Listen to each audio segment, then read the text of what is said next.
అనంతపురం జిల్లా కేంద్రంలో కాల్పులు కలకలం రేపై ఆకుతోటపల్లిలో పోలీసులు కాల్పులు జరిపారు. అయితే దుండగుణ్ణి పట్టుకునే దానికి వెళ్లిన సిఐకి శ్రీకాంత్కి తీవ్ర స్థాయిలో గాయాలైనట్టు తెలుస్తుంది. దుండగుడు కత్తితో పొడిచినట్లుగా కూడా సమాచారం. సిఐపై కత్తితో దాడి చేశాడు నిందితుడు. అయితే నిందితుడిపై పోలీసులు కాల్పులు జరిపినట్లుగా కూడా తెలుస్తుంది. అంశానికి సంబంధించి మరిన్ని అప్డేట్స్ మా ప్రతినిధి త్రిలోక్ అందిస్తారు. త్రిలోక్, చెప్పండి, దీనికి సంబంధించి డీటెయిల్స్ ఏంటి? అనంతపురం జిల్లాలో కాల్పులు కలకలం రేపుతున్నాయి, వివరాలేంటి? భవానీ, అనంతపురంలో ఈ రోజు పోలీసులు కాల్పుల కలకలం రేపిన పరిస్థితి ఉంది. అంటే ఈ రోజు విద్యుత్ నగర్ సర్కిల్లో ఇద్దరు దుండగులు ఒకరినొకరు కత్తులతో దాడులకు పాల్పడిన పరిస్థితి ఉంది. వారిని అదుపులోకి తీసుకునేందుకు టూ టౌన్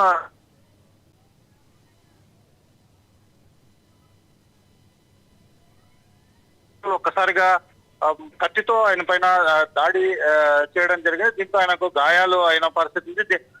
తప్పని పరిస్థితుల్లో ఫైర్ ఓపెన్ చేసి నిందితుడికి కాలుపై సిఐ కాల్పులు జరిపిన పరిస్థితి ఉంది. ఇద్దరు గాయపడడంతో వెంటనే అనంతపురం